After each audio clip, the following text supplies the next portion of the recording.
90.9 The Vine, in conjunction with AreaSports.net, proudly presents The Sports Couch. The Sports Couch is 60 minutes of great local sports talk each and every Saturday morning as we visit with area coaches, athletes, and other media personnel to cover the area sports that's most important to you. Who will be on the couch this morning? Let's find out. The Sports Couch is on the air right now. And hello again, sports fans. Welcome to another edition of the Sports Couch here on a rainy Saturday morning. I'm Randy Olson, live in studio along with Danny Anselment. Danny's back. Did you get a lot of work done this past week, Danny? It feels like it. You're ready for a break, aren't you? I don't know if we did or not, but it feels like it. Well, welcome back to the show. You need a little bit of a break. It's raining a little bit this morning, so you can't be in the field just this moment. So, hey, we're going to talk some sports this morning and some interesting football games around the area last night. We're going to get into some interviews with four of the coaches, but definitely a few scores that raised our eyebrows, isn't there? Yeah, the season's progressing right along here. There's some games going to be played this afternoon. Looks like it may be a little bit on the wet side for those. But, there's some games last night that definitely quipped your interest. Also, we'll talk a little bit about St. Louis Cardinals as there's 8 games left in the season. Cardinals won last night, so we'll talk about that a little bit later on. We'll talk a little bit about some of the college football games going to be played today. A lot of nationally ranked teams going against each other today. So all that and more on the Sports Couch. Our guests today will include Justin Townsend of the Fairfield Mules, John Shadowens of Cesar-Valere, Brian Tackitt of the Flora Wolves, and Joe Rivers of Edwards County. So we'll get into those interviews in just a moment. But, Danny, you've got the scoreboard for us. All right, from the Black Diamond last night, the Fairfield Mules remain undefeated with a 40-12 victory over Carmi. Chester defeated Johnson City 28-20. Cesar remains undefeated, 38-15 over Christopher. Edwards County keeps rolling along. They've got one loss on the season. They're 12-0 over Vienna last night. And this afternoon, Hamilton County travels to El Dorado. From the South 7, Centralia got their first win last night over Belleville, Altoff, 33-14. Cahokia beat Carbondale 28-7. Marion beat Mount Vernon 56-14. Down in the River to River, AJ beat Carterville 28-14. DuQuoin 54, Pinckneyville 6, Nashville 56, Sparta 6. In a game that was back and forth all night, Heron defeated Murfreesboro 37-35. Harrisburg picks up a victory 40-29 over Massac. And it'll be the Franklin County rival today, West Frankfort at Benton this afternoon. From the Little Illini, Red Hill 30, Newton 6. Casey Westfield looks like they're rolling along. They defeat Robinson 40-0. Flora 26, Lawrenceville 8. But probably the surprise last night, Olney 50, Marshall 14. And Marshall was undefeated leading the conference before that, Randy. Yeah, they were. Paris 63, Farmer City 0. From the Cahokia, Columbia 47, Carlisle 0. Freeburg 42, Redbird 21. And Salem 28, Trenton Westland 25. That's a big win for the Salem Wildcats. They came from behind to win that one last night. Yeah, 28-25. They're having a good season up there, too. Yeah, they sure are.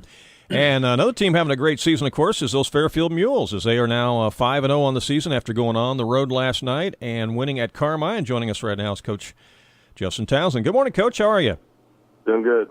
Congratulations on the win. I'm sure it wasn't as easy what the score indicates, but you did get off to a great start last night, up 16-0 after one quarter. Yeah, we got an excellent start last night. White Gilbert had an 85-yard kickoff return to start the game, and kind of set the tone for the night. Going into the game, I was really concerned with Carmi. They really hadn't given up a lot of points. Defensively, been pretty stingy defensively, and I think they'd lost 3 games, but every game had been by a touchdown or less. So, I mean, we knew that it was going to be a good test for us, and we responded really well in all aspects of the game. Special teams, as I mentioned right from the start, and then our offense and defense. We were actually pretty balanced last night offensively. We threw the ball, we ran the ball, and just did a lot of good things. I thought our offensive and defensive lines played excellent. They really responded after last week where I felt we could have played a lot better. They really stepped it up this week. I'm very proud of them. Well, you mentioned your passing. Yeah, you had 3 touchdown passes last night. We don't see that out of a Fairfield Mules team too often, but that was there last night. You took advantage of it, and it was successful. Yeah, Alec did a great job. Our line did a great job protecting him. A lot of it was set up on play action, with as much as we run the football. But we also were able to get into some shotgun and do some things out of that. And really, I just think, kept Carmine off balance. We were kind of taking what they were giving us, though. And I just thought our execution was a lot better this week from week 4. So, I'm really excited for the kids and where we're headed as a team, because I think we took a huge step forward last night, and everything's maybe starting to come together. And I know maybe that sounds odd. We're 5-0, but I just, you can kind of maybe start to see it, and I think that's a good thing going into week 6. Well, and you want to keep improving every week, and that's what you're seeing. You're seeing some improvement out of your guys every week. And you mentioned the offensive line. Those guys are kind of the unsung heroes, because if they don't do their job, nothing gets done. You can't run the ball, or you can't pass the ball. So, they don't show up as much in the stat sheets, but they're vital to the football team's success, aren't they? Absolutely. And, we are not your typical offensive line up front. I mean, we're 170, 175, 180 pounds, most of the guys. So, we just really stress getting off the football. We talked about having violent hands when you pop out of that stance and getting into your guy, because the reality is they're undersized. And last night was no different. Carmine put 5 guys across from them, but every single one of them probably had 30 or 40 pounds on our guys on the offensive line, and they just did a tremendous job getting off the football, sustaining blocks. And then, I think what really makes our offense go, and what you have to have in order for it to be effective, is you have to have your tight ends and you have to have your backs blocking for other backs. And I think you would, if you watch the film from last night, you'll see that on the perimeter. Our guys did a tremendous job. Also want to talk about the D-line. They did an excellent job, getting off the football. Usually it doesn't happen. Usually, your linebackers are typically the guys that lead your team in tackles per game, just how things shake up. But, our D-line, 2 or 3 of our top tacklers last night were defensive linemen. I thought Josh Hudgens had a tremendous game for us. It was nearly double digits in tackles. So that says a lot about the effort that they're putting forth up front. Well, Coach, that for a team to be 5-0, you have to have a pretty well-rounded group, and it sounds like all things are starting to click for your Mules. Absolutely, and you mentioned that too. Well-grounded. It's they are that, but they are also a team, and they really don't. I don't think they really care who gets credit. As long as we're winning football games, and it seems like each week maybe it's been a different guy that stepped up and had a big game for us, or maybe we've had 2 guys have big games. But I think that's something also that we can really hang our hat on, that teams can't really just key on one guy or stop one guy, because we're going to have 2 or 3 other guys step up. And same thing defensively. If you're going to try to run away from maybe one particular player or one side, I think our other side is just as good. It makes us very balanced and tough to beat. Well, you got a big game next week coming up. It's going to be the Wayne County rival game between Fairfield and Edwards County. You're 5-0. Edwards County's 4-1. What do you think? What's a few thoughts on that game? I'm not surprised. I was one of the first people to tell you probably that Edwards County was probably pretty good this year. I've been saying it. I saw them this summer, 7-on-7, man for man. They're as good as anybody in the conference, and they got a lot of nice athletes. Coach Rivers has done a great job with them this year, and got them, where they're in the playoff hunt. And quite frankly, they're 4-1, so they're still in the conference hunt. So. We're going to be ready to play. It's a big game. As much as Fairfield Carmi is a rivalry, Fairfield Edwards County is a rivalry.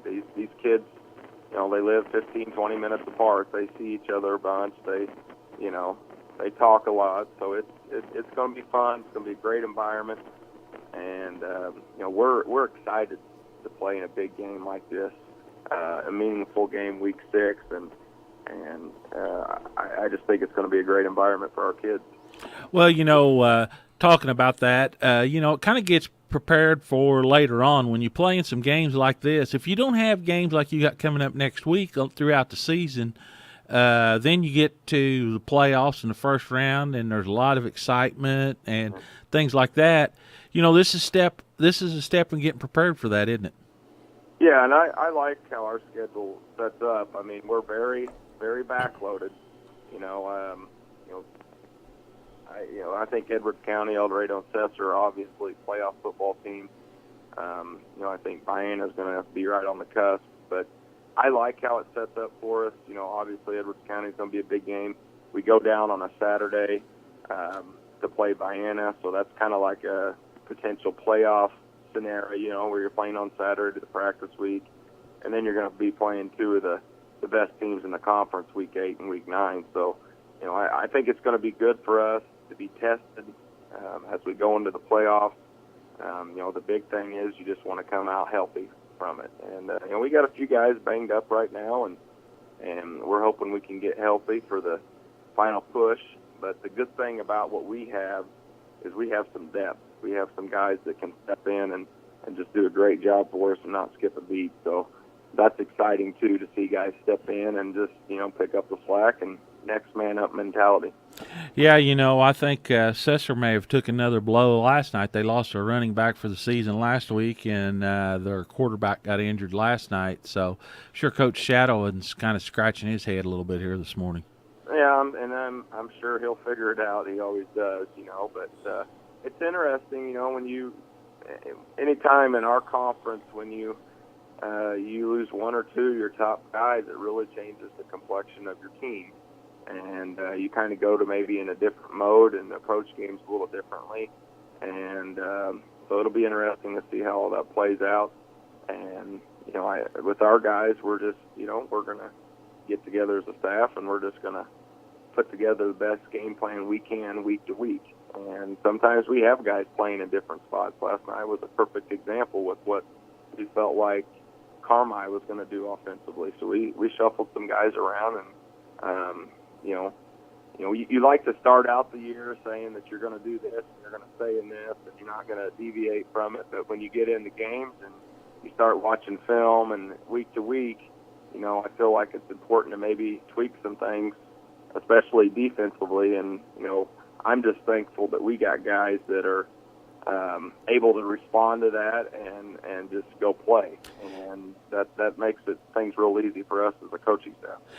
Coach, you hit on what I was going to just bring to mind. To be a great team, you have to have kids that are adaptable, can change on the fly. And when you have that makes kind of a special group of kids, doesn't it? Yeah, and like I said, it makes it a lot easier to coach football. I know last night, Carmi, they'll run the double tight, double wing like we run. They'll come out in straight D. They'll run power I, and then boom, the next play they're in shotgun spread. So I mean, you essentially have to have 3 defensive schemes with the same personnel because you're not going to be able to sub in and out. And our kids did a great job last night. We went in from a 6-man front to a 5-man front, and then when they would go spread, we'd go in more of a 3-4 look. And our kids did a great job adjusting to that on the fly, and that's something that we definitely improved a lot on from week 1 and week 2. Well, looking ahead to that Edwards County game next week, obviously they're doing something good defensively because they shut out Vienna last night. They never scored, and so they had to be doing some really big things on their defense last night. Yeah, I mean, I've seen a little bit of film on them. They're big up front, and they're athletic. And the kids can run a little bit. They like to tackle. This group has, all coming up through, junior high. Last year on the JV level, they've been successful. So that's what they're accustomed to. It looks like the Rivers boy is back healthy off the ACL, and we're going to have to be ready to roll. Our kids know what's coming and know that this is, not the Edwards County team that we've seen the last couple of years. They're a very good football team, but I just think our kids are going to be excited. I think it's going to be good for them to play in this type of game. It's good for us to prep for a team like Edwards County who's got some playmakers, and I think it's one of those games. Obviously, we want to in conference. You got to have it. You got to win this one. Mm-hmm. All right, Coach. Well, we appreciate your time this morning. Again, congratulations on the win last night on the road at Carmi. And best of luck next week as you prepare for that game at Albion, all right? Okay, thank you. All righty. Bye-bye.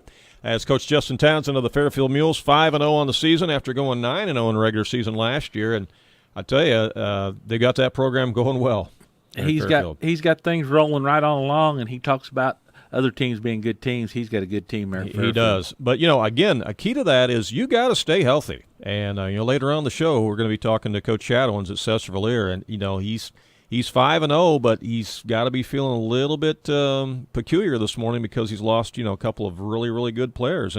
And when you're a small school like Cesar and you lose key players like that, it's tough. It can be devastating to your team. The depth, yeah. Because Fairfield's fortunate. He's got about 60 kids out, but most teams don't have hardly half that many. Right. 35 at some of these smaller schools is a big group of kids, and like you said, if you lose a couple key players, it can be devastating. Yeah, sure can be.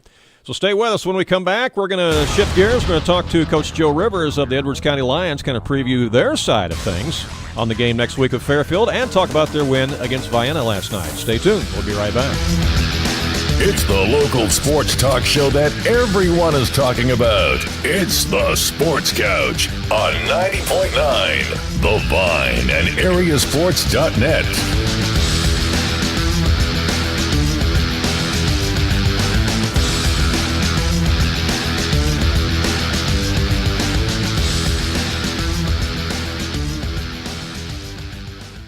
Heard the old saying, practice makes perfect. Well, there's actually a lot of truth to that, and you can get one-on-one instruction in baseball, softball, basketball, as well as speed and agility drills at the Sports Zone in Fairfield. The Sports Zone has been in business for quite some time now and has helped many area boy and girl athletes excel in their sport of choice. Lessons and practice times are available at convenient times that meet your schedule. The Sports Zone is located on Delaware Street in Fairfield, and we appreciate their support. Monthly financial support of local Christian radio is provided by Home Source Warehouse in Mount Vernon. Located 4 miles north of Mount Vernon on Route 37, Home Source Warehouse offers a warehouse full of quality furniture and mattresses with legendary service. Open Thursday and Friday 10 to 6, Saturday 10 to 3.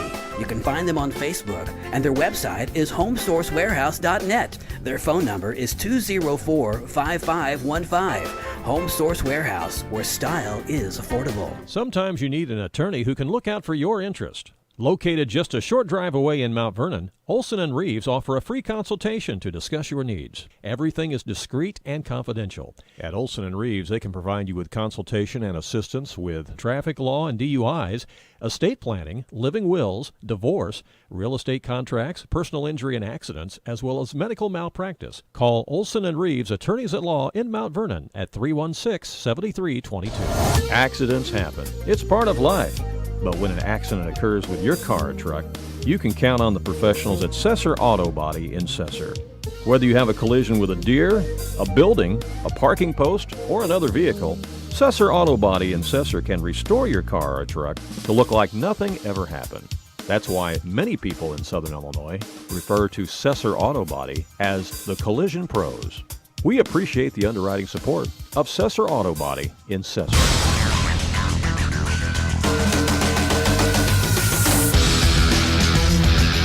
Welcome back to the Sports Couch, here live on a Saturday morning on 105.5 and 90.9 The Vine Radio, and also streaming live worldwide on both of our websites.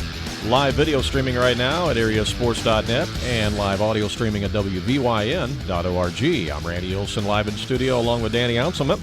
We are trying to make connection here with Coach Joe Rivers of the Edwards County Lions, and I know they look at film and stuff on Saturday morning. He may be doing that, may have his ringer turned off right now, but hopefully we will get in touch with him. He'll call us back here in just a moment. Danny, some other scores last night. I don't know if you got those in front of you or not, but scores from the Mississippi Valley Conference and the Apollo Conference and that South Central Conference will be interesting to some of our listeners because particularly in that South Central Conference, you always have a team or two come out of there that would play a team like Fairfield in the playoffs. So if you want to run through some of those conference scores. We got Carlinville over Roxana 49-12. Gillespie beat Hillsboro 20-12. Greenville, that's a team I hear is pretty talented, Randy. Yep. They beat Litchfield 63-8. Vandalia is on a roll. they've got a good group there, 48-14, and Pana beat Staunton 41-13.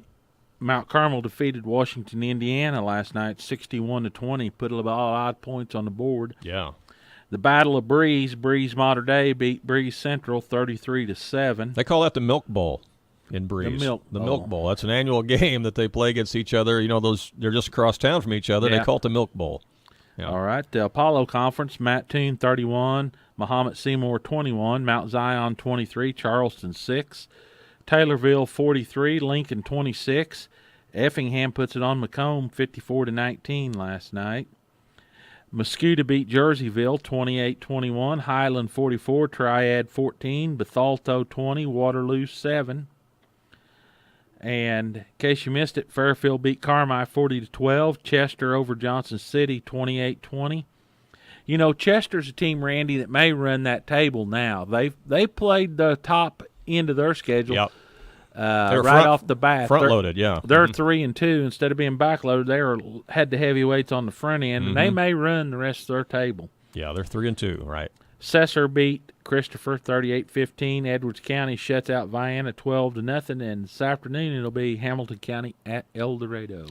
Yeah, that game last night, Chester and Johnson City. That must have been quite a battle. That would have been a good game to see last night. Yeah, you know, there was a lot of good games around the area, and that West Frankfort-Benton game will be a good game this afternoon. That West Frankfort team's on a roll. They've got some kids that can make some things happen, and they're playing pretty strong right now. They come in 4-0, a chance to remain undefeated. And, of course, anytime they play their county rival there in Benton, you know it's always going to be a good turnout, good crowd, and a good game. Oh, yeah. So that'll be a lot of fun. Again, as we wait for Coach Joe Rivers to get back in contact with us here from Edwards County, we'll mention the fact that in baseball action last night, the Cardinals were winners, of course, over San Francisco 5-3. The Cubs were beaten by the White Sox 10-4. Colorado, who's a team that the Cardinals are battling with right now for that second wild card spot, they won last night 6-2. So the Cardinals still have that game and a half edge over Colorado, Danny, for that second wild card spot with 8 games left. So a game and a half lead with 8 games left.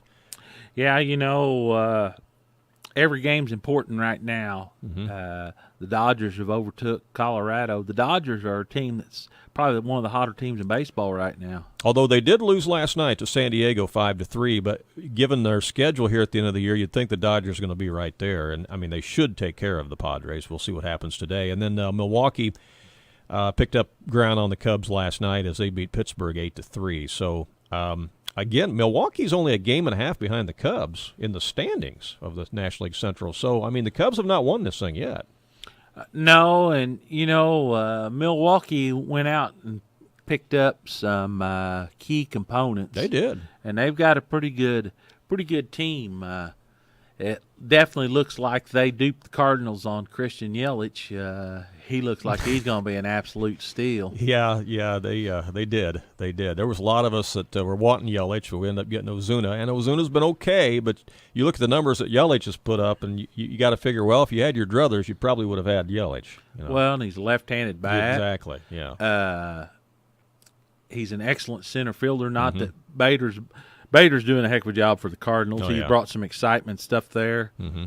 But he would have brought the same excitement playing left field or right field. Yeah. You know, so Well, and being signed through 2022. Yes, right. You know, It's a big deal too. That is. But it's like I said, he was not available till Ozuna went off the board. No, that's right. That's exactly right. So the Cardinals have a game today at 12 noon, and Waino will be on the mound today against Rodriguez for the Giants. If Waino can continue to pitch like he did last game, I like the Cardinals' chances. Boy, he was lights out that last game. Struck out 9. Just tell him he can't.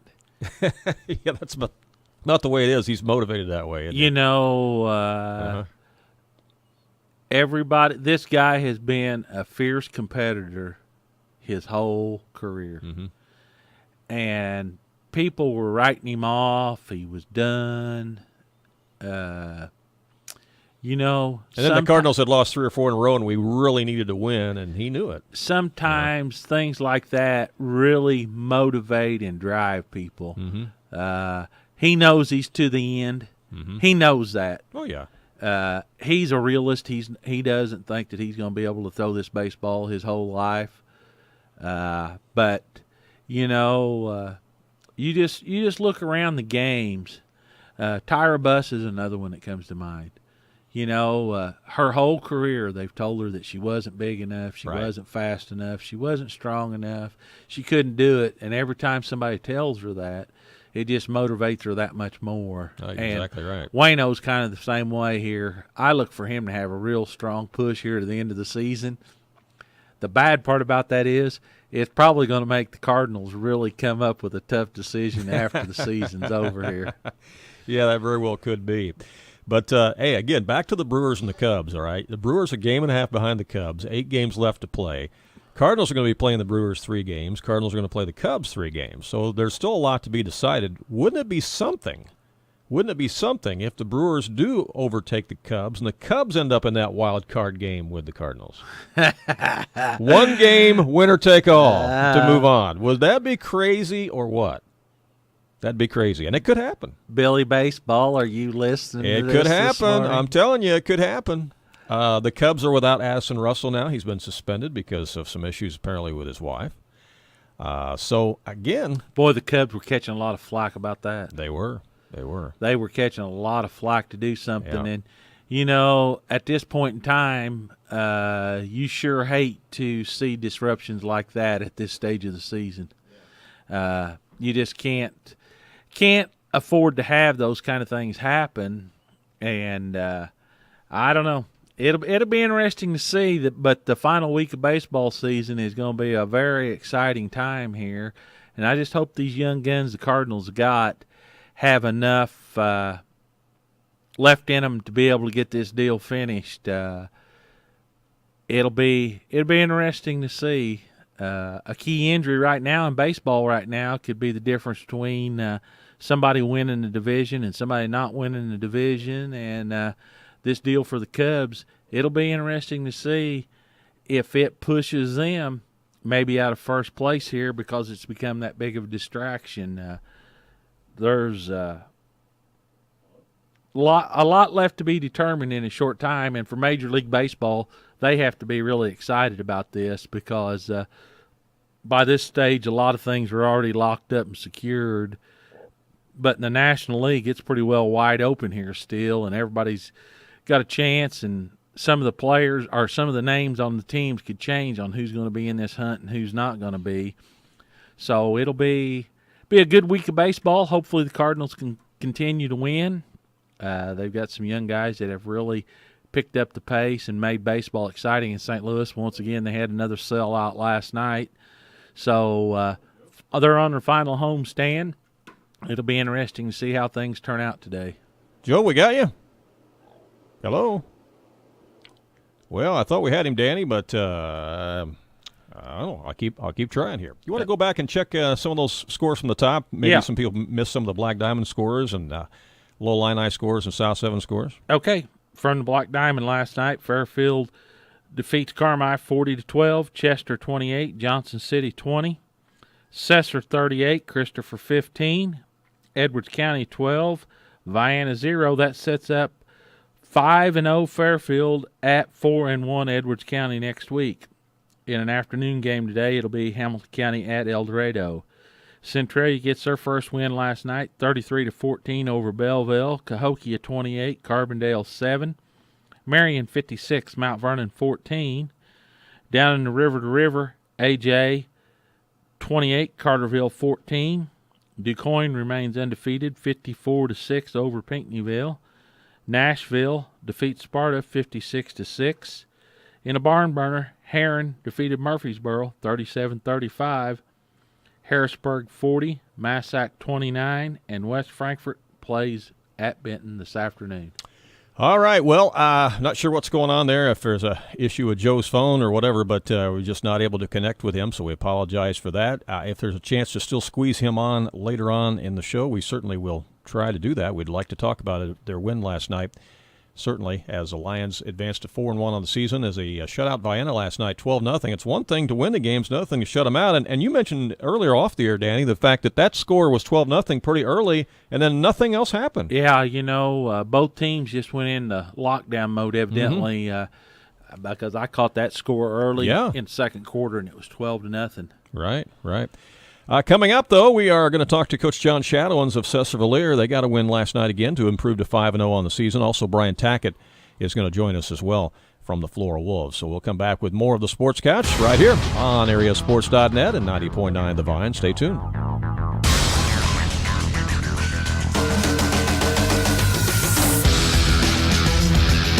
It's the local sports talk show that everyone is talking about. It's the Sports Couch on 90.9 The Vine and AreaSports.net.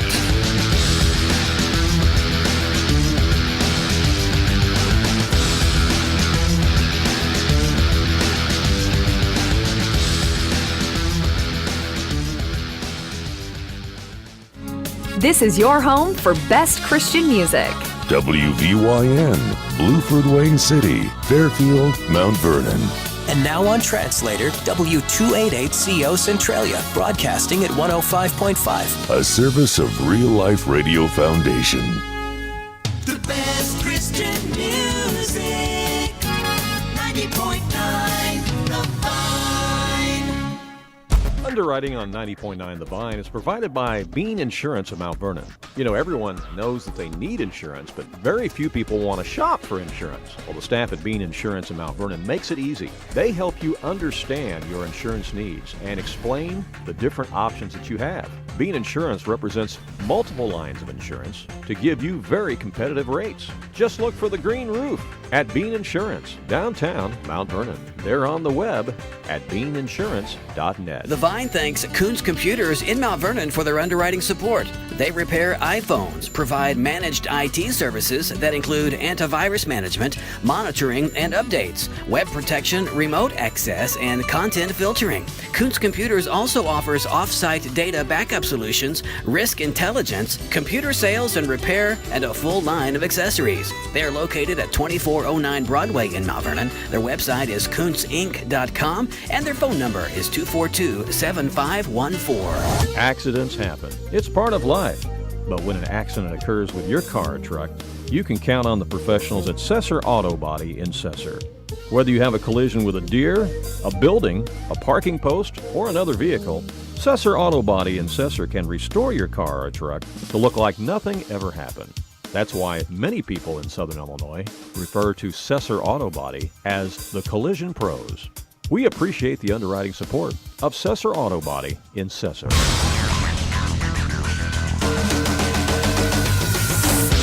Welcome back to the Sports Couch here live on a Saturday morning on 105.5 and 90.9 The Vine Radio, and also streaming live worldwide on both of our websites. Live video streaming right now at AreaSports.net and live audio streaming at WVYN.org. I'm Randy Olson, live in studio along with Danny Anselment. Last night, the Black Diamond Conference, the Cesar-Valliere Red Devils improved to 5-0 on the season as they got a win against one of their county rivals there, the Christopher Bearcats, winning that by a score of 38-15. And joining us on the phone is the head coach of Cesar-Valliere, and that's John Shadowens. Good morning, John. How are you? Good morning, fellas. Hey, good to have you on the show. Good win for your team last night, but I understand that you took another loss last night with one of your key players as your quarterback went down last night. Tell us what happened. Yeah, it was a run on the goal line, and Reed kind of got twisted up there in the pile and heard something pop and in quite a bit of pain. But yeah, we're hoping that it's just a sprain, and the trainer was very hopeful. He said everything was stable in there and no play in the knee or anything. So we're hoping we haven't lost him too. But if he couldn't really. He tried to go back out there and play some cornerback the next series. With his adrenaline, he was able to still hobble out there. But yeah, we saw he was very hobbled, so we pulled him off and didn't play him the rest of the game. We were able to survive it. Yeah, well, we hope and pray that he is going to be okay, because you had a real tough loss of a player, one of your key running backs last week, and he's out for the season with a broken foot, correct? Correct. And see, how's he getting along, though, so far? I'm sure he's wearing a boot or something, huh? Yeah, he had surgery on Thursday, and he was the heartbeat of our team. Eli was. It still is. He was there last night, and Yeah, he was vocal, and he's still a leader for us, and he's still an important part of the team. But not having him between the lines really hurts. But I think last night was a gut check for our team. We went into the game with no running backs. The way we had it planned, no running backs. The kids that played running back last night were other positions 2 weeks ago. Mm-hmm. But Tanner Eubank did another fine job. He's our slot receiver, and he played a lot of halfback last night. Before Reed got hurt, he played some halfback for us. Then we moved our left guard, Grant Tobin, into the backfield, and he got 10 carries last night. Did a pretty good job for a guy that hadn't carried the ball in years. So we survived it, and hopefully we'll reestablish our identity and come together and play good football. Well, of course, and because of the injuries and because of the smaller numbers there with a smaller school like that, I mean, you're actually having to put some freshmen on the field, aren't you? Yeah, I ended up with 2 freshmen on the field last night. 2 good freshmen, but nonetheless, they're freshmen. You hate to throw them out in a situation like that. But, that's 1A football. That's what happens. Everybody has injuries, and you sure can't make an excuse. But, I've never seen anything like this before. We're losing all 3 of your running backs in 1 week, and then your quarterback goes down in the first half of the next game. Yeah. That's a nightmare, man. It's a nightmare. Yeah. But the good thing is, of course, you are 5-0, and that's, of course, the best that you can hope for where you want to be at this point in the season. So you've already qualified for the playoffs, but I know you're not done yet. You don't want to stop there. You've got 4 very important football games left to play, and including a big game next week as you go on the road at Chester. Yeah, I'm looking forward to that, too. These kids always respond to a challenge. They respond to playing. They play good football against good teams. And, with their backs against the wall with the injuries here and playing a good team at Chester, I look forward to a good night Friday night. Yeah, you look at that game that Chester played last night. They improved to 3-2 on the season. They beat Johnson City 28-20. That must have been quite a battle. Yeah, Johnson City's gotten a lot better. In fact, what was the bottom of our conference last year, and they weren't very good football teams, have very much improved. Johnson City and Christopher, name a couple. Hamilton County too. Those teams are competitive, night in, night out, and they can get you if you're not ready to play. Mm-hmm. Talk a little bit more about your game last night over Christopher, 38-15. Did you force any key turnovers in that game, or tell us how it all played out? Yeah, we turned the ball over on the very first possession. We drove down pretty nicely down inside the red zone, and we coughed it up. And they got the football and threw a slant over the middle, and one of the best hits I've seen of the year, Grant Tobin from middle linebacker, just separated the kid from the ball, and we got it back and punched it in the end zone and set the tone. And we were pretty much in control of the game the whole way. It wasn't one of those nights where you score 40 in the first half and play everybody else the second half. This was a gradually had to pull away from them. They played some good football. They were very physical. It was 38-7 late in the fourth quarter, and we subbed out, and they scored again. But not all 38-7 games are the same. Some, like I said, you jump out ahead and you're clearly better than the other team, and some you got to work at it and you methodically move away, and that's what it was last night. Well, again, these two towns so close together, two schools so close together, the kids all know each other, and so they're always motivated to play each other in this game, aren't they? Sure. It's always a neat atmosphere, and the kids always play hard. They know each other, and they talk to each other on social media, and, our kids might date their cheerleaders and vice versa. So it's a close-knit thing, and it makes it kind of fun. Yeah, it certainly does. Aside from the injury last night to Basso, how did everybody else come out of the game health-wise for you last night, Coach? I think pretty good. Just some bumps and bruises. We were hoping to get Jay on some snaps last night. Jay on Malone, that is. Mm-hmm. He's our third running back that we lost with the ankle sprain, and he tried to give it a go last night defensively and sliced a couple of plays, and had to, he tweaked it and had to come out. So we, again, on the safe side, we had a 2-touchdown lead at the time, so we decided to put him on the shelf, ice that thing, and hopefully have him back for Chester. Yeah, that's important to hopefully get him back for that, for sure. Other scores last night, looking to Black Diamond, were you a little surprised by that Edwards County Vienna score of 12-0? That was an interesting score to me. Yeah, I was a little surprised that Edwards County shut them out. Coach Rude always figures out a way to move the football, and he might have. I don't know any details. They might have turned it over or whatnot. The fact that it was a competitive game doesn't surprise me at all because, Coach Rude will take anything and make it competitive. But Edwards County, this is their year. They've got talent, and they've got talent up the yin yang, and they're fairly healthy. I think the Rivers kid got banged up early. but they're fairly healthy, and they've got a lot of athletes over there. Yeah. All right. Well, Coach, we'll let you go. We appreciate your time on the show this morning again. And again, congratulations on improving to 5-0 on the season, and we hope that everybody is able to get healthy there. We wish the best for Basso, your quarterback. Hopefully that's not a break, and I hope that you're able to prepare and get ready for Chester for next week, okay? We will do that, Randy. Thank you very much. All right, thank you, John. Take care. Bye-bye. It's John Shadowens, head coach of the Cecil Red Devils, and, at least that's somewhat good news, Danny, that maybe it's not a break, maybe it is a sprain, and maybe they'll find out here in the next few days or so. Yeah, it'd be you just hate to see any young guy's career get ended during the season on an injury like that. So, yeah, it'd definitely be nice to – hopefully he can come back and lead this team to some more victories. All right. I guess while we were on the phone there with Coach Shadowens, we did get a call from Coach Rivers, and so maybe we'll try to reconnect with him here in just a second. Let's see. Danny, you got some other things you want to pass along? I'll just try to get hold of Joe real quick. Yeah. We can look at some more scores from last night. From the Little Illini Conference, Red Hill beat Newton 30-6. Casey Westfield seems to be on a roll. They defeated Robinson 40-8. Flora picked up a victory over Lawrenceville 26-8. Probably the surprise last night, the Alany Tigers defeat Marshall 50-14. Marshall was 4-0, leading the conference with that. And for Alany to not only defeat them, but 50-14 was a pretty big margin. Paris beat Farmer City 63-0. Excuse me. Apollo beat, from the Apollo Conference, Mattoon 31, Mahomet Seymour 21, Mount Zion 23, Chester Charleston 6, Taylorville 43, Lincoln 26. Effingham gets a victory 54-19. All right. I think the phone's ringing. I think that might be Joe. All right. From the South Central, Carlinville beat Roxana, Gillespie 20, Hillsboro 12. Greenville's a dangerous team from that South Central Conference, 63-8. Vandalia 48, Piazza Southwest 14, Pana 41, Staunton 13. And Randy's having a terrible time with the phone here. Him and the Edwards County coach is having a hard time getting hooked up here. Well, yeah, I think one of the issues, too, is that with this rain that we've gotten, I noticed in our very first interview this morning with Coach Townsend that you could tell that the rain was making some kind of effect on the lines or something. It was pretty wet. You notice how crackling it was on that very first interview. Now, that interview there with John was a little smoother, but I don't know. We're having a hard time connecting with Joe. He's tried to call us. We've tried to call him, but can't seem to connect. All right.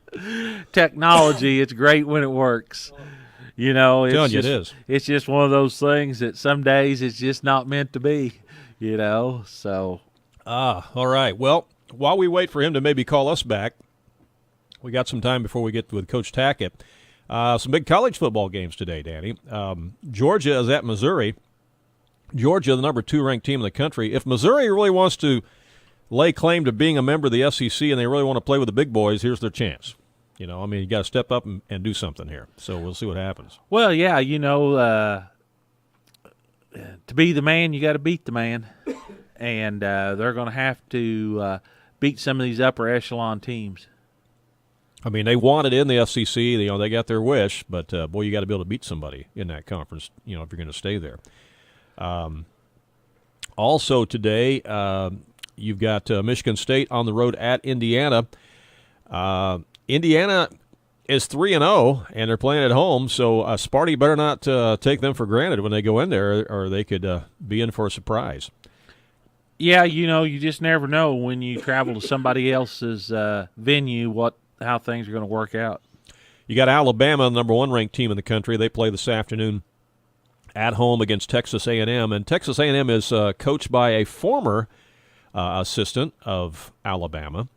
And the interesting thing is that Nick Saban, the coach of Alabama, has never lost to one of his former assistants. Whenever his former assistants go someplace else and play him, he's never been beaten by one of them yet. He's 12-0. So there'll be another chance today as Texas A&M comes in ranked, I think, number 22, but Alabama's number 1. And here's another former assistant going against Saban, so we'll see what happens. That's kind of an interesting thing right there. 12-0 against your assistants. How about that? Yeah. Other games today, Nebraska is at Michigan. Notre Dame is at Wake Forest. You've got Navy at SMU, Kansas State at West Virginia. And then also you've got Mississippi State at Kentucky, and you got Arkansas at Auburn. Stanford is at Oregon, and Air Force is at Utah State. Last night, Illinois played a Friday night football game, and that's kind of rare to have college games on a Friday night, and it didn't go so well. They played Penn State, and they got hammered. It was I don't have it in front of me, but it was like 63-24, I think. You know, tough time there in Illinois, and I think Lovie Smith's in trouble. I thought Lovie was going to be able to come in and turn this thing around, but I don't know. He hasn't not been able to recruit the upper echelon players. They're all going to Ohio State or Michigan State or Michigan. He just can't seem to get them. It's going to be hard for Illinois to get that thing turned around. I tell you, I'm afraid he's in the doghouse. I think the alumni are starting to lose their patience here a little bit. But yeah, that was a beating last night. Well, you can see the frustration on his face. Yeah. Just got a text message from Joe Rivers, and he says, I think I have cell signal now. So maybe that's what the issue is. Maybe it's where he was at the time. Maybe he was picking up some film from somebody. I don't know. So I'm going to try calling him one more time here and see if maybe he's got better cell signal now. Maybe that's what the issue has been. Okay. Right? Okay, Danny? Okay. All right. Once again, you're probably tired of hearing these scores, but Fairfield defeated Carmi last night 40-12, Chester 28, Johnson City 20, Cesar-Valera 38, Christopher 15, Edwards County 12, Vienna nothing. And this afternoon it'll be Hamilton County at El Dorado. From the South 7, Centralia 33, Althoff 14, Cahokia 28, Carbondale 7, Marion 56, Mount Vernon 14, and I think Randy's finally made connection. Well, I think Joe's finally parked underneath a cell tower someplace, and so we've got him on the air right now. Joe Rivers, head coach of the Edwards County Lions, good morning. Hey, good morning. Boy, you were in some where in the world were you, at the end of the earth or what? You were in no man's land, I guess, huh? No. In our area of the world, the cell phones don't work very good in the wrong places. I understand. Well, we're so glad we got you on the show this morning because we want to talk about that win last night over Vienna, 12-0. First of all, congratulations. Your Lions improved to 4-1 on the season, but the thing that impresses us is the fact you shut out Vienna. Tell us how you did it. Must have been a great defensive effort. Yeah, our kids, coach, like we've all talked about before, Coach Gerlach does a great job, and we got the kids on the right page, and they did a good job shutting them down, slowed the run down, and kept them out of the end zone all night.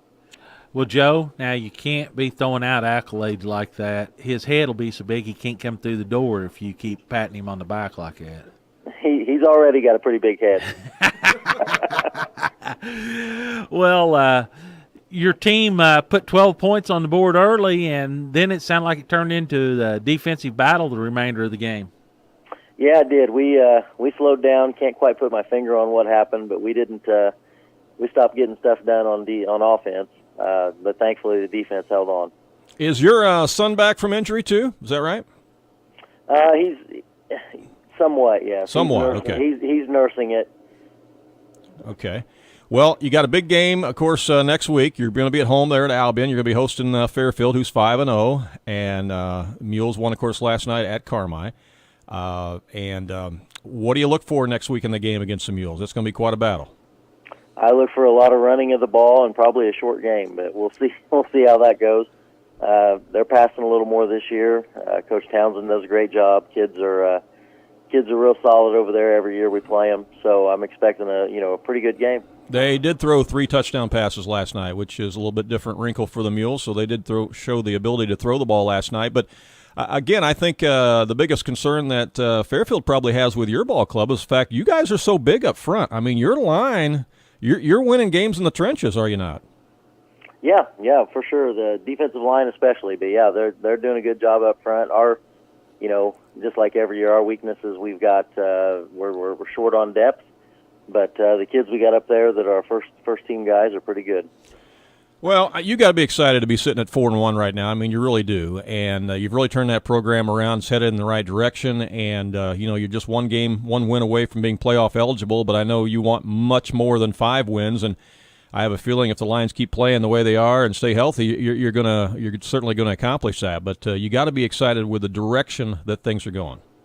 Oh yeah, absolutely. I talked to the kids about that last night. I said, hey, one more win until we make to 5, but if that's enough for you, then we might as well shut it down right now. You've got to win more than 5. You've got to keep going. You got to keep striving for more. Yeah, because if you finish the season at 5-4, you're going to draw somebody that's 9-0 or 8-1 in the playoffs, and you really don't want to play somebody like that in the first round, do you? No, absolutely not. Yeah, exactly.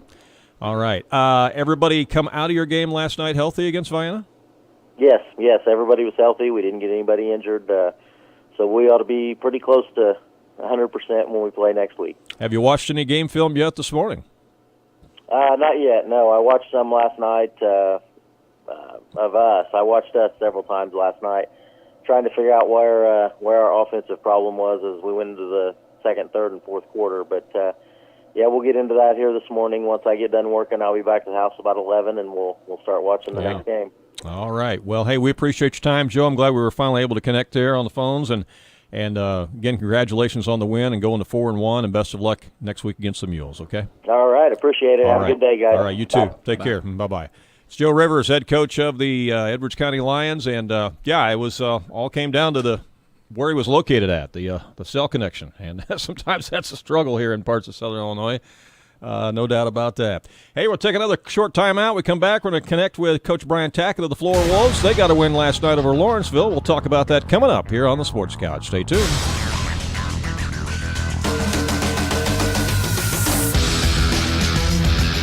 It's the local sports talk show that everyone is talking about. It's the Sports Couch on 90.9 The Vine and AreaSports.net.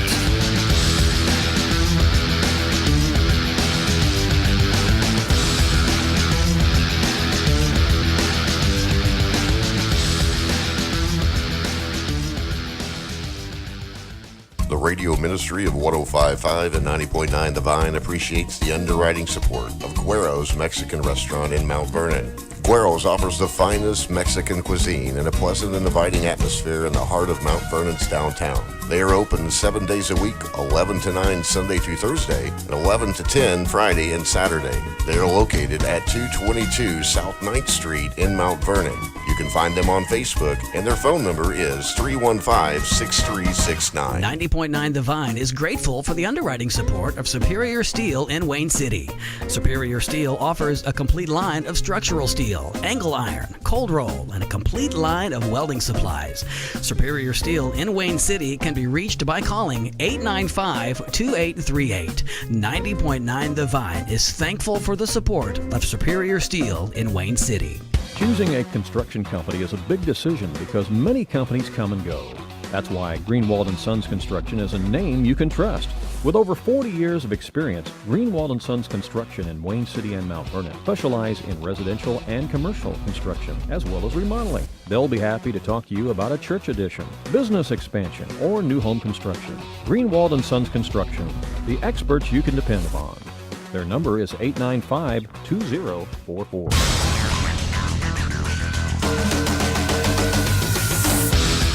Welcome back to the Sports Couch. Here live on a Saturday morning on 105.5 and 90.9 The Vine Radio. Also streaming live worldwide on both of our websites. Live video streaming right now at AreaSports.net. Live audio streaming at WVYN.org. I'm Randy Olson, live in studio along with Danny Anselment. Bean Days Parade getting ready to start at 10 o'clock here in Wayne City. It's raining here a little bit, but they say they're going to hold it, rain or shine, right, Danny? Yep, that's what I heard this morning. So everybody's starting to get lined up for that. I see people making their way down through there in their rain suits and umbrellas. Yeah, a lot of people.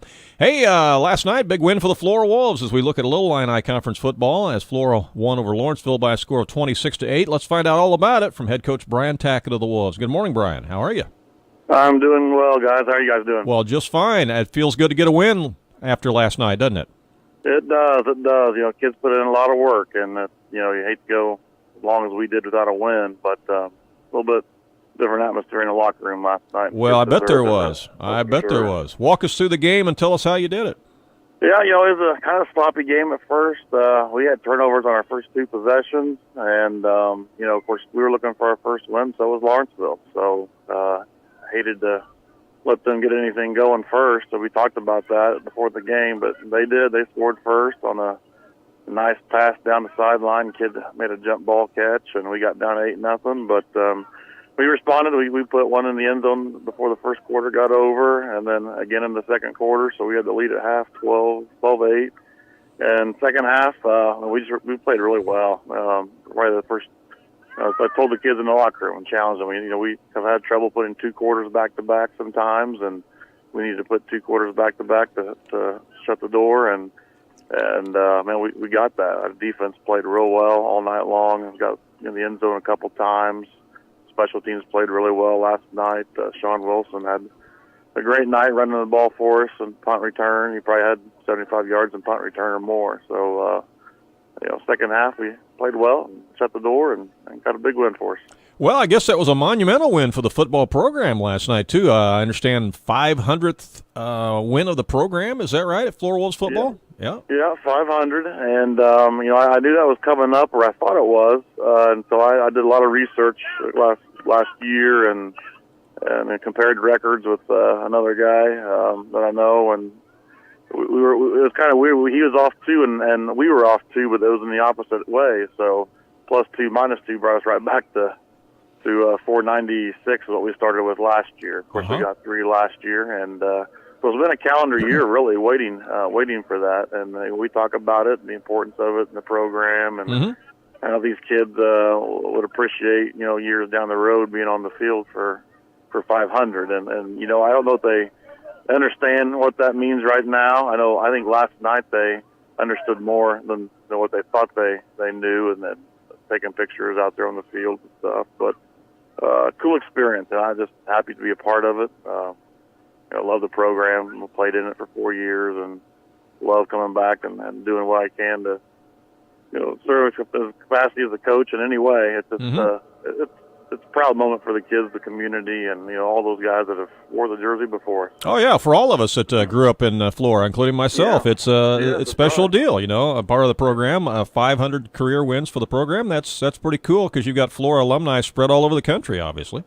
Yeah, and a couple of guys I thought of last night, and I know Coach Rush you have on the program I've heard before, and he was my coach my senior year, so he's got a hand in those wins, and I played for Kerry Martin, that's down there at Marion, and he was a coach my freshman and sophomore year. So all the coaches that have a hand in it, and just even the cheerleaders and the managers and a lot of people involved. The ADs in the past, a lot of people involved in putting a season together, and we've had over 100 years of Flora football, and it was nice to recognize the 500 wins last night. Yeah, absolutely. Did you know Larry Kane? He was the coach when I was there. Did you know Larry? Well, I've heard stories, but I don't know him personally. But well, they're probably all true too. Yeah, I'm sure. Some of those stories get exaggerated. Yeah, they do. But maybe not his. I don't know. Well, he was a heck of a coach, but he was definitely a disciplinarian. That's good. You knew where you stood with Coach Kane. His nickname was Killer Kane. Yeah, I've heard that. Yeah, and that was true too. I don't know if the kids call me that or not, but the killer name. But I've heard that nickname before. Well, he coached at Carmi as well, and in some other places too. But no, he was a great football mind for sure. Yeah, that's cool. Definitely so. So yeah, he definitely had a part in those 500 wins as well. But that's exciting.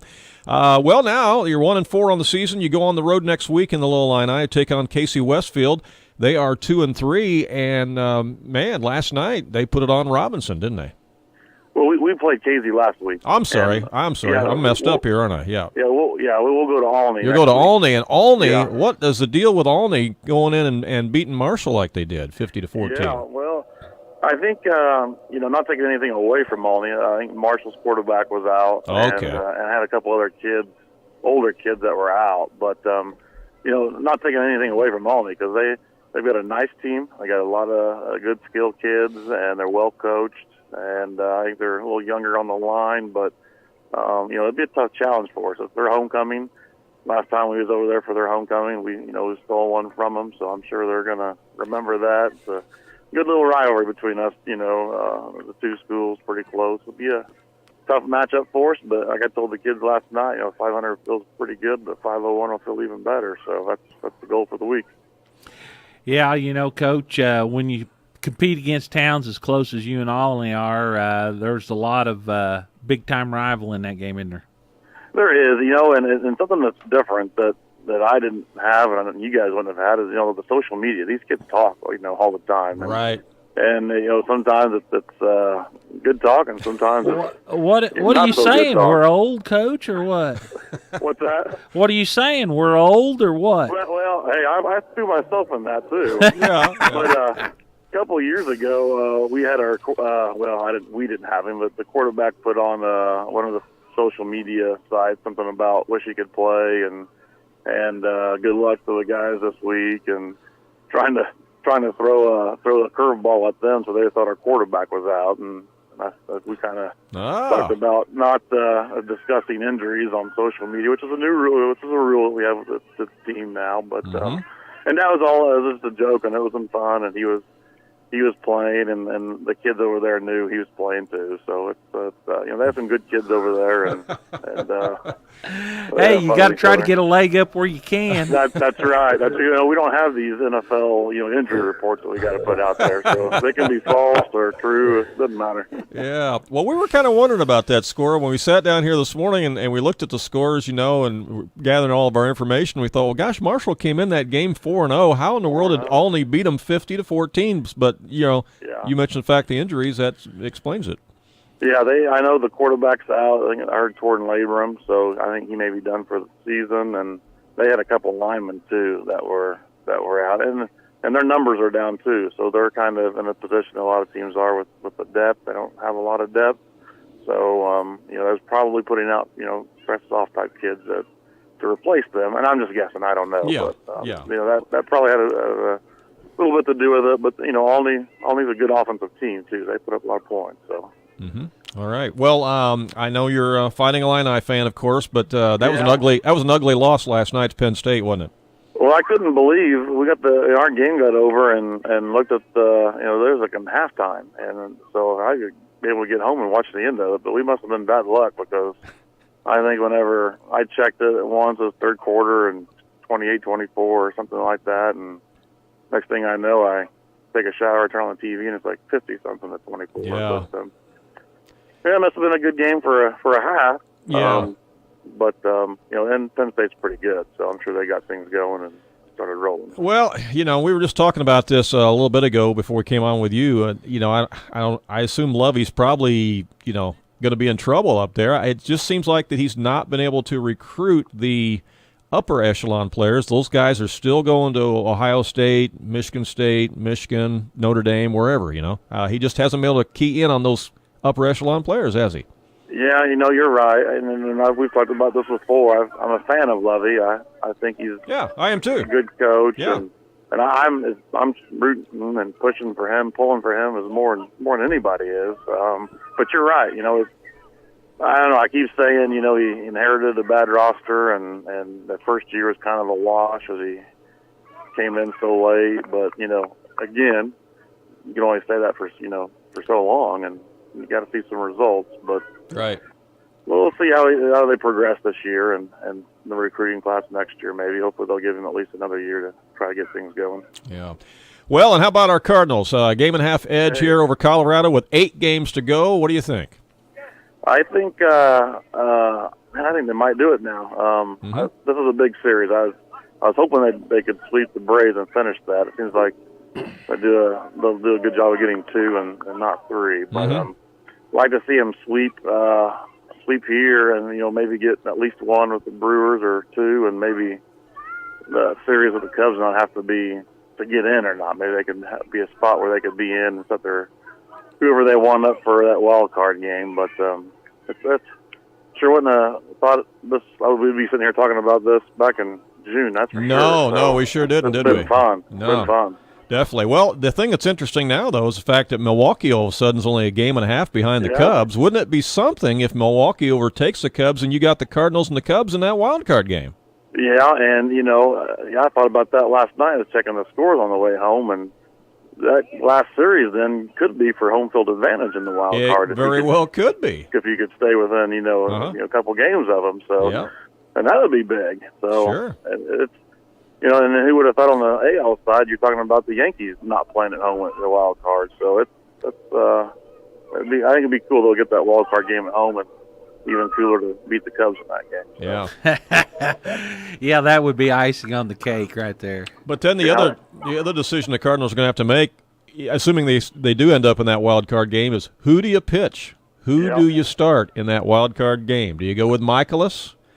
Do you go with one of the young guys? I mean, what do you do? Yeah, and it'd be tough because you may not have the luxury to adjust your rotation in that last series if you're playing for That's something. Right. So that's right. So you got to get in, and then you may expend your 1 and 2 to get in, and then have something not so great in the wild card game. But I don't know. The season, I'd say maybe Michaelis deserved a shot to play or pitch in that game. But man, I like Flaherty too. So yeah. And you got. I don't know. I guess they wouldn't have expanded rosters in a wild card game, would they, or do they? No.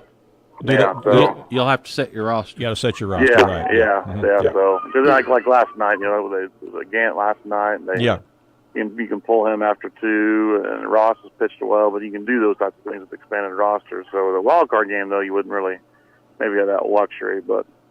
I don't know. I maybe give the ball to Michaelis. He's pitched well this year. Well, the fun thing about a wild card game is that it's like the 7th game of a World Series. I mean, it's really it's all hands on deck. It's winner take all to advance on. So you got to throw everything and the kitchen sink at it to make it. That's true. So you do pull your starter early if he doesn't have it because you go to your long bullpen. But right. It's I'm kind of back and forth on that. You play 162 games, and it all comes down to one game, but that's excitement. That's what Major League Baseball has created. So that's definitely tune in baseball. That's for sure. Well, if they didn't have the wild card program, we wouldn't be very interested right now in it, would we? Because the Cardinals would be out of it, basically 5 games out. So so it says something for it too, I guess. But hey, Brian, sounds like you got something going on there in the background. Well, I was just going to say, my son just got a touchdown pass. I'm trying to focus on conversation, flag football, got the rain going on. So well, good. He's playing for the Cowboys. So the Cowboys, huh? Cowboys versus Colts down here today. So I've been trying not to say scream get him or catch the ball. So you guys be confused what the heck's going on. But, oh, that's great. Yeah, give us a little play-by-play here while we're on the show. Yeah, we're ready to set up for the 2-point conversion. So. Okay, so where are they playing the flag football out there in Florida? We actually play on the high school practice field. Oh, cool. So we got 2 practice fields, one for JFL, one for high school, and my son's first grade, so the first, second, third grade league down here on the JFL, and older kids are down there in the high school field, and then last week that they play, they all play on the high school game field and have their Super Bowl there. That's awesome. So is it raining up there this morning? It is a slow, steady rain. Yeah. And, so. Yeah, same thing we got. Kind of miserable. The kids love it though. They don't care. Yeah, sloppier the better. That's right. That's right. Brian, I'll let you go so you can watch that 2-point conversion. Have a great weekend. Thanks for your time. Okay, appreciate it. Thanks, guys. All righty, bye. That is Brian Tackitt, head coach of the Florida Wolves. Again, they get their first win of the season last night in the Little Illini Conference as they take care of Lawrenceville 26-8, and they'll go on the road next week to a good Olney team that's improved to 3-2. Danny. Yep, that'll be a good battle next week. It will be. Hey, we're out of time. Anything else you want to add this morning to our discussion? We've hit on a little bit of everything this morning. Go Cardinals. Go Cardinals, that's right. 8 games to play. They play today. We're coming for you, Billy Baseball. They play at 12:05 today, and Wainwright is on the mound for the Cardinals. They've got a game-and-a-half edge, again, over Colorado for that second wild card spot with 8 games to go. But, again, I'm kind of more interested in what's happening between the Brewers and the Cubs now because Brewers, game-and-a-half behind the Cubs, wow, this could get really interesting. Yeah, and just so you know, Billy got his tips on his picks last week from me. Oh, did he? Okay, because I knew he won that football poll. So he called and asked you. He needs to send me half. Yeah, he does. He does. If he hasn't already spent it, I'd say it's gone. Yeah, I'd probably so. Yeah. He probably stopped ate that up on his way out of Fairfield. The only thing good is he kept the community of Fairfield going. He bought lunch. Okay. All right. All right. Well, hey, we're done with the show, and we'll be back again next Saturday morning at 8:30 for 60 minutes of great local sports talk. We hope that you join us for that as well. And have a great weekend and enjoy this nice, cooler temperatures. Fall is here. So long, everybody.